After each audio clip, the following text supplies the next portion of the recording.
how do you deal with like decay, skill decay, and also how long a skill is a skill? Real difficulty to distinguish between what human employee will bring into play where it comes to, the era we are all at right now with AI, right? So this human distinctiveness is actually the core focus of my research. If you are being kind of managed, almost, not to say micromanaged, but managed, you're probably not developing the most important skill, which is self-directed learning.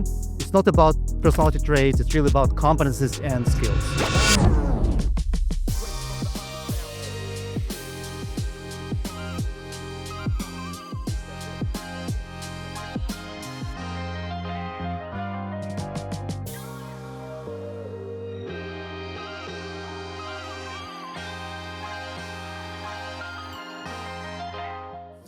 All right. This is William Dinka and Yigal. Yigal, how are you doing today? Great experience here in Toronto. I love it. I love hearing that, actually. Do us a favor, and the audience a favor, and introduce yourself. I'm Yigal Rosen. I'm the co-founder and chief product officer of Ignis AI, where we develop the next generation assessment for what we call power skills, the skills that make the whole difference to be able to give visibility to the employees and employers into the skills that matter the most, like creativity, human judgment, collaboration, the ability to work with AI, which is AI fluency, leadership, and beyond. So, Yigal, are we talking hard skills or soft skills? That's a great question, because sometimes we make those artificial kind of distinctions between hard and soft skills. And again, this is not necessarily, Right. the kind of the most optimal way to approach that. So, but definitely you start in a soft skill kind of area and take it to the next level. So communication, collaboration skills, right? Some of the leadership skills definitely require what we call soft skills, quote unquote. But really we go far beyond that. Like, for example, AI fluency, analytical thinking, leadership skills, or creativity goes far beyond just what we 100%. traditionally call soft Yeah. skills. So, are we focused on the recruiting side, like prior to hire, or are we doing also with employees and upskilling and reskilling and all that type of stuff?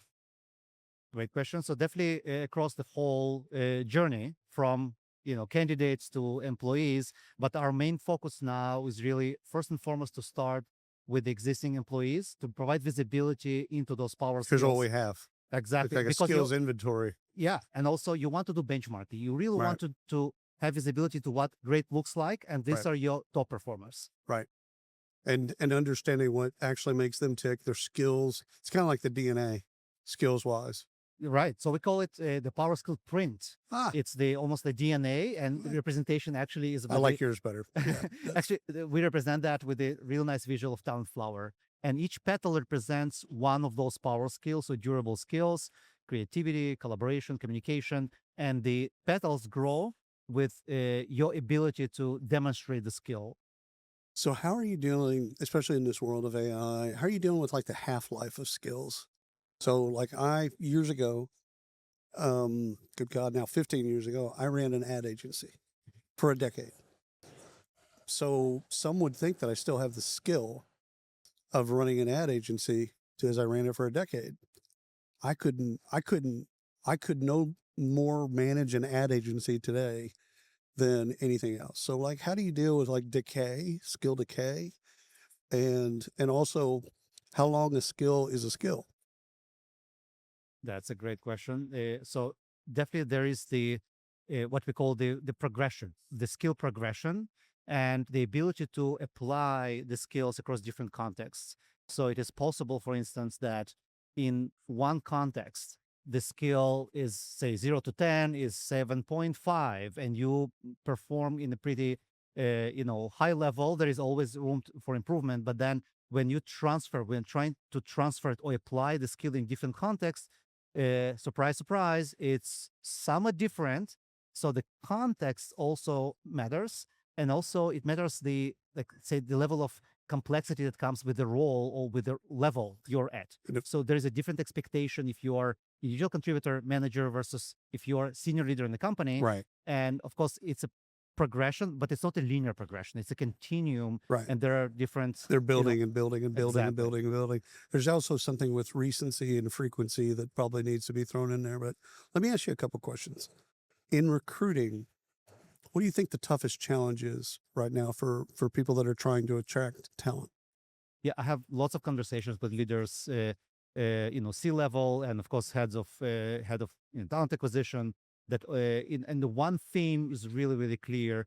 It's the real difficulty to distinguish Right. between what the human employee will bring into play where it comes to the era we are all at right now with AI, right? Like, so this human distinctiveness is actually the core focus of my research as well, to be able to differentiate what humans bring as human judgment, as the unique, creative, authentic component.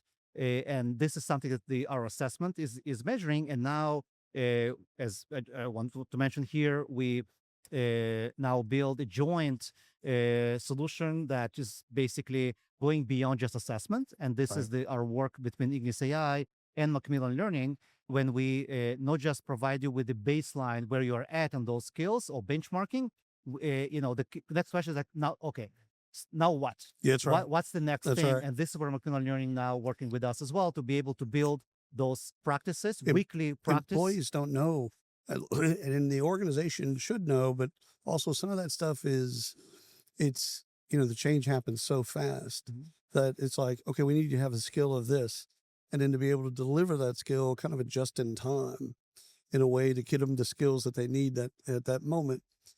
Have your clients, prospects or customers, have they asked you about kind of agility or people that deal with ambiguity or change or thing like that? Like, I can teach them certain things, probably a lot of things, but I can't teach them to be flexible. I can't teach them to be, to want change, like not just deal with change, but like want change. So are you having any conversations on that front? A lot. So first of all, it starts with the leadership.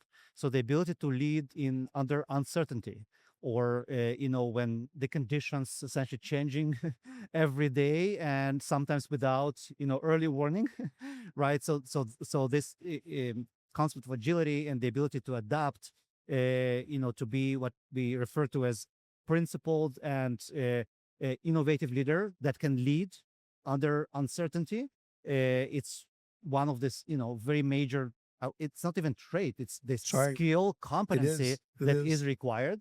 And, also it's very much, but it goes across the whole spectrum, right? So it's not just the leader or senior leaders in the company. It goes to, throughout the whole, leveling and going to individual contributors, because what we see now in many cases with many, customers or many partners we're working with, is the expectation is that everybody essentially is working with some sort of AI tools, better tools in these companies, this tool, like the Gen AI of your choice. And then the expectation is that you really have to become almost a journalist. So, and what we in the past were referring to that individual contributor, I see, actually in most, again, engagements I have with researchers and of course companies we're working with, is that there is no longer really IC, because essentially you're managing agents, right? You become, so one of the components you want to see with individual contributors, even early career, is that they have a strong potential to become managers, but already they can provide the evidence that they already doing that work. And one of the sayings of one of the executives I've engaged with, and she was saying, look, if you being given the PRDs, if you are being kind of managed, almost not to say micromanaged, but managed, you're probably not developing the most important skill, which is self-directed learning, which is the management skill at your level, at your job, that are super essential. That's right. And of course, that's why you need people around you to kind of help you round out those things and tell you, hey, you should probably ... All right, last question. There's no wrong, right, or answer of this. Are leaders born or are they made?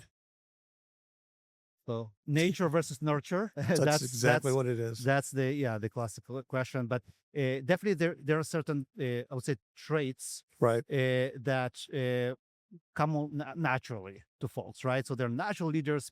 People with like they throughout the whole from the kindergarten through the high school and higher ed, that people follow this. These are the traits. What I really want to make a distinction is traits versus competencies and skills. Traits can be, Those of are not course, those are not synonyms. exactly. So this is so what I would like us to see, and that's what we, of course, it's pretty evident with if you can take lots of examples of leaders, strong leaders, they are not necessarily the most natural leaders with the leadership traits, but these are the leaders who were they are able to put the mirror in front of them and see where they need to go, how That's they right. need to develop those skills. That's right. These are the true leaders that go far beyond just the traits, the more natural, capability to lead people. And this is where we're focused on the talent development. It's really it's not about personality traits. It's really about competencies and skills.